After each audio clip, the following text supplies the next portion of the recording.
Olá, Glauco, bom dia. Bom dia a quem está acompanhando o Jornal Brasil Atual pela Rádio Brasil Atual e pela TVT. A gente vai falar aqui sobre o uso de agrotóxicos. O Ceará é o único estado brasileiro que possui legislação que proíbe a pulverização aérea de agrotóxicos. O Supremo Tribunal Federal iniciou no final do ano passado o julgamento de uma ação direta de inconstitucionalidade, a ADIM, impetrada pela Confederação Nacional da Agricultura, que pede que essa lei seja considerada inconstitucional. Vamos falar sobre esse assunto neste momento com o nosso convidado, Renato Roseno, ele que é advogado, deputado estadual pelo PSOL do Ceará, autor do projeto que deu origem à lei contra a pulverização aérea no estado e presidente da Comissão de Direitos Humanos na Assembleia Legislativa do Ceará. Olá, Renato, prazer em recebê-lo. Bom dia. Bom dia, Marilu, bom dia, Glauco, bom dia aos amigos e amigas, companheiros e companheiras da Rádio Brasil Atual. Prazer estar aqui com você hoje. Renato, diga lá, nessa semana foi intensa a troca de mensagens em diversos grupos, enfim, contra o agrotóxico, o pessoal de sítio ecológico, eu faço parte de diversos grupos, e intensificou essa semana bastante exatamente a notícia, né, que a gente precisa falar sobre essa lei. Eu queria que você falasse sobre a importância dessa semana, né? Por que esses grupos estão bastante mobilizados, e lembrando que a Lei 16.820 de 2019, que proíbe o despejo de agrotóxicos por aviões em território cearense, é conhecida como a Lei Zé Maria do Tomé. O Zé Maria do Tomé foi assassinado justamente por causa da luta contra o uso de agrotóxicos, e a gente está aqui justamente com a pessoa, com o político, né, que fez valer, enfim, que a partir da luta desse deputado que a gente vai falar agora, foi possível fazer essa lei. Conta pra gente agora, Renato, em relação a essa semana e a importância também de se lutar aí por essa lei. Obrigado, Marilu. Bom, em primeiro lugar, quero agradecer, porque é muito difícil na mídia convencional a gente conversar sobre isso, pela força que os interesses econômicos do agronegócio impõem à sociedade brasileira. O agro não é pop. Ao contrário, o agro tem matado muito. O Brasil é, hoje, o maior consumidor de agrotóxicos do planeta. Além de ser um grande consumidor, ele pratica aqui aquilo que a gente chama de duplos padrões. Vários agrotóxicos que não são comercializados nos seus países de origem, eles são comercializados aqui. Por exemplo, eu vou destacar a comercialização de vários princípios ativos que na Europa já são proibidos, mas que são fabricados lá e são despejados aqui. Portanto, o Brasil consome muito e consome, sobretudo, princípios ativos que não são permitidos em outros países. Além disso, nós aplicamos através de modalidades que já estão banidas em outras partes do mundo, como a utilização do avião, né, a pulverização aérea. Todos os indicadores dizem que esta modalidade é uma modalidade muito perigosa, que não há segurança, porque a molécula da cauda tóxica, a cauda tóxica é uma mistura do veneno com óleo vegetal para que seja pulverizado por aviões. Essa prática é muito utilizada no Brasil inteiro, inclusive aqui no Nordeste do Brasil, inclusive no Ceará. O Ceará teve nos últimos 20 anos um crescimento muito grande da fruticultura irrigada, com muito capital transnacional. Várias empresas de capital norte-americano, capital centro-americano, vêm aqui ao Ceará por causa do solo, do sol, né, e da segurança que o governo deu. Os governos investiram muito na atração dessas empresas, e essas empresas vêm com o seu pacote tecnológico. Qual é o pacote? Muito fertilizante químico, largas extensões de terra e pulverização aérea.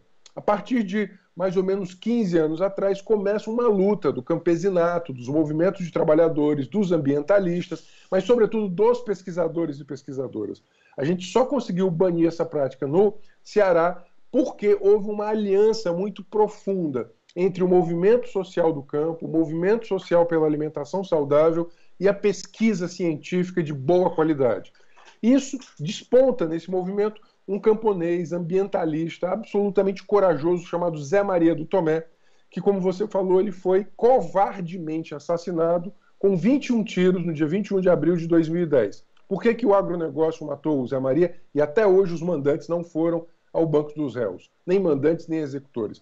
Porque o Zé Maria era a principal liderança que denunciava a utilização do avião, né, na pulverização aérea e os malefícios que isso estava causando nas regiões pulverizadas. Que malefícios são esses? Ampliação do câncer infantil em especial, né, vários problemas neurológicos, intoxicação da água, dos animais, a intoxicação do solo, né, vários problemas como, por exemplo, puberdade precoce, abortos espontâneos, má formação fetal, grandes problemas genéticos. E por causa disso, o Zé Maria, lá em 2009, ele conseguiu aprovar na Câmara Municipal do município dele, Limoeiro do Norte, uma lei proibindo a pulverização aérea. Em 2010 ele é assassinado e um mês depois do assassinato dele, esta lei foi revogada.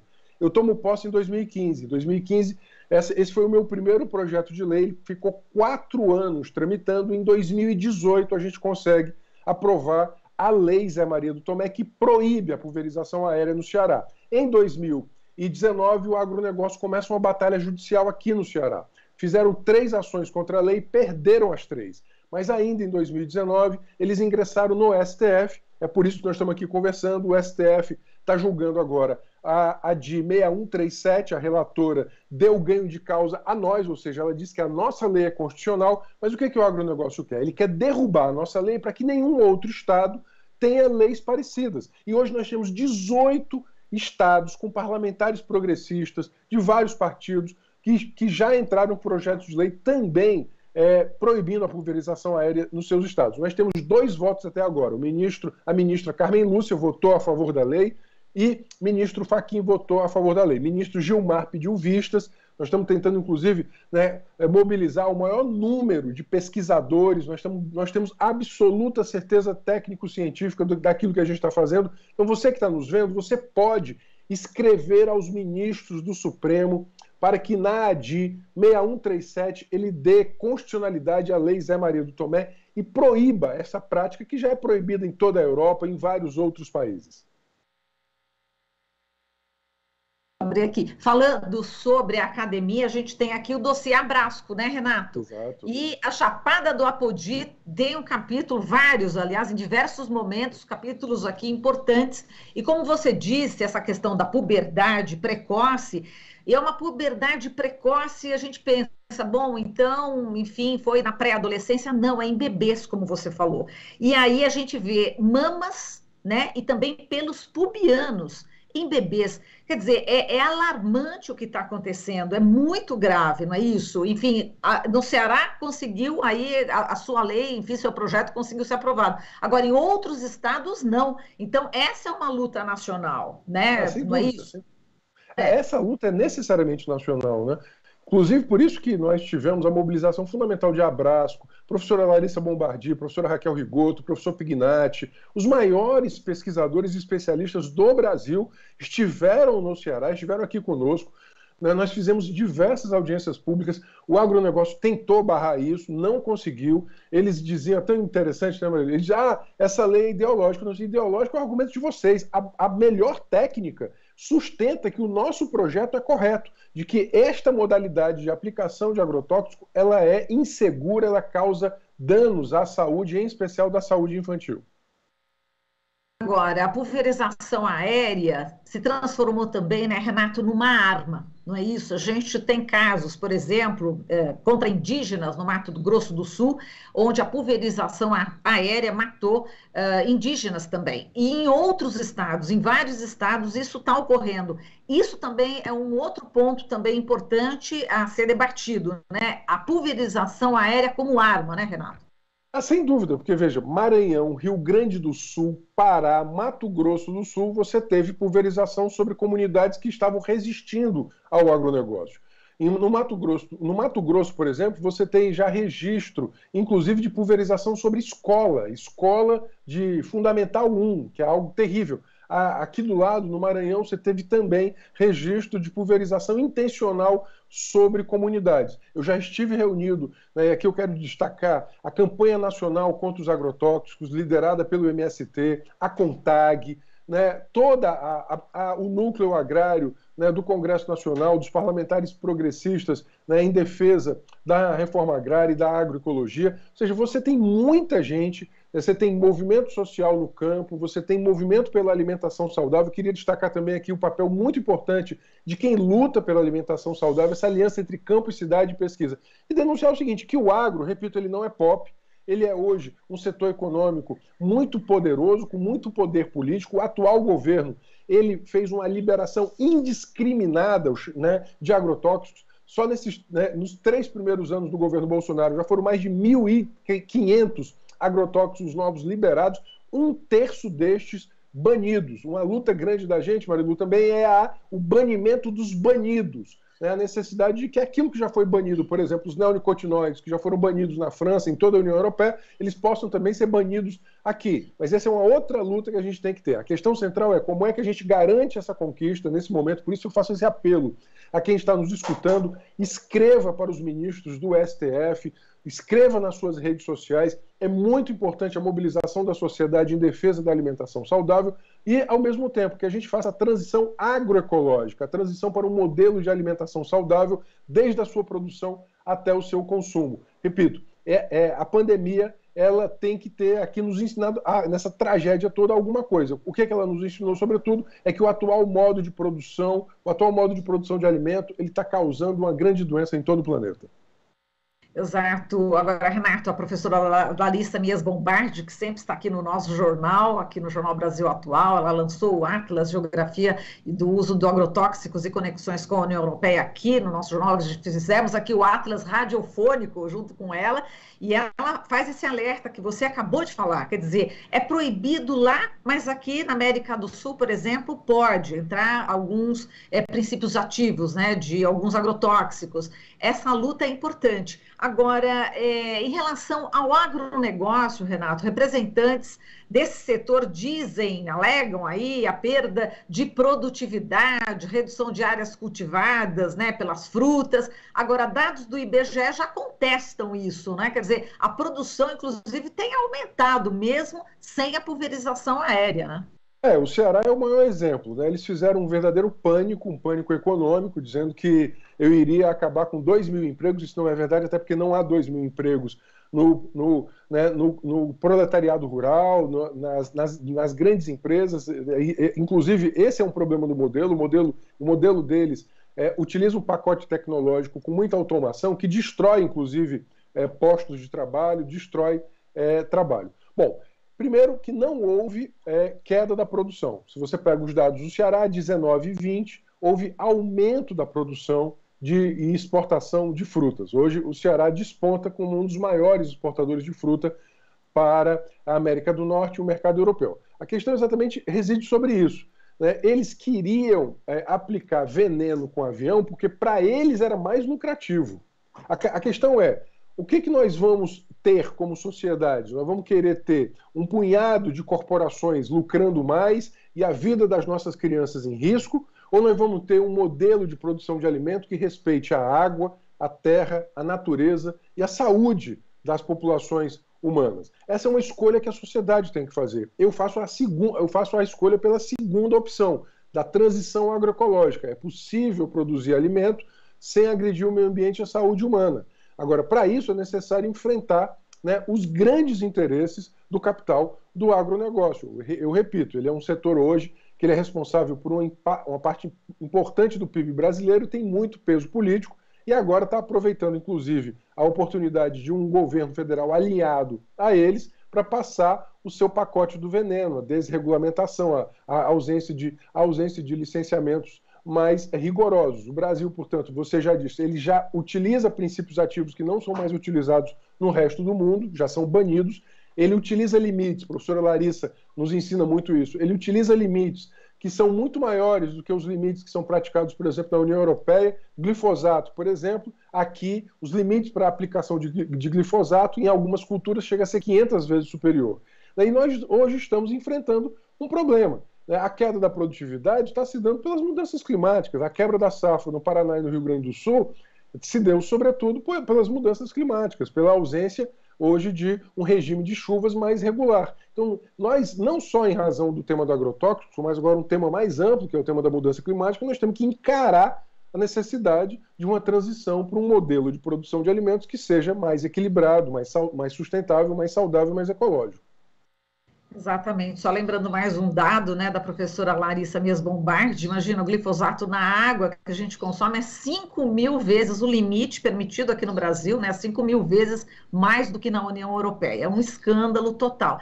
Agora, as pessoas que sofreram aí o impacto, né, da pulverização aérea aí no Ceará, você falou a questão da saúde humana, temos aí, obviamente, o meio ambiente, a água, o solo, o ar. Agora, em relação à saúde humana, as pessoas que foram atingidas, como é que elas estão sendo atendidas também pelo setor público e também é possível indenizações, já se fala em indenizações em relação a todo esse estrago provocado pelo agronegócio? Nossa, perfeito, essa sua perfeita colocação, porque inclusive nós aqui no Ceará temos um primeiro caso de reconhecimento já em segunda instância da relação causal entre o câncer de um trabalhador e o agrotóxico. É o caso do Vanderlei. Quem tiver interesse em direito do trabalho, procura o caso do Vanderlei no TRT da 7ª Região. Você vai encontrar, é um caso em que, mais uma vez, a advocacia popular e a capacidade técnica dos nossos pesquisadores, aqui eu destacaria a pesquisa do Tramas, do núcleo da Faculdade de Medicina da Universidade Federal do Ceará, liderado pela professora Raquel Rigoto. Este caso é um dos tantos casos de trabalhadores que desenvolveram cânceres, neoplasias, problemas, né, no seu corpo e que foram aos tribunais. Nós já temos este caso, o caso do Vanderlei, que é um caso icônico, é um caso, né, que ele inaugura, inclusive, aqui no Estado, né, essa jurisprudência. Mas temos ainda, né, vários outros casos. Eu citaria a larga pesquisa que os hematologistas têm feito sobre a alteração cromossômica no sangue dos trabalhadores rurais, que é o primeiro sinal da possibilidade de desenvolvimento de cânceres.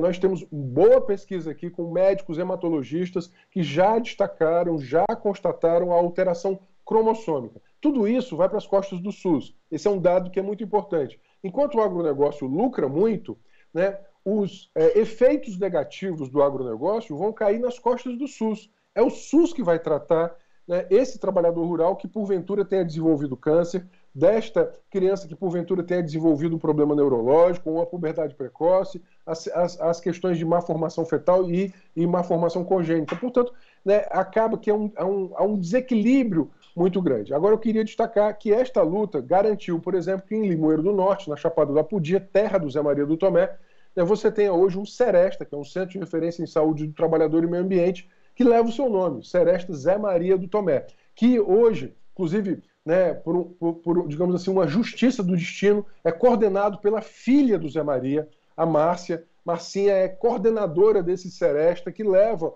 o nome do seu pai, Zé Maria do Tomé. Portanto, Zé Maria, ele é um herói, como é da estatura de Chico Mendes, né, um mártir da luta ambiental, da luta da alimentação saudável. Portanto, essa aliança entre a defesa da saúde, a defesa do meio ambiente, a defesa da reforma agrária camponesa, ecológica, ela está absolutamente vinculada nos territórios. Por isso que nós temos que dizer, para o SUS, para a saúde pública, a utilização em larga escala deste pacote tecnológico, ela é muito negativa, ela é muito ruim. Ela produz PIB, ela produz lucro para poucos, mas ela produz um prejuízo muito grande para a saúde pública, inclusive para o orçamento do SUS.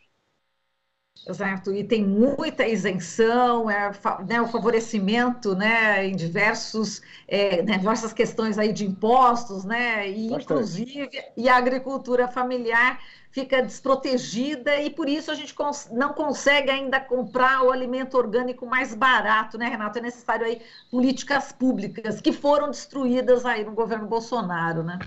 Exato.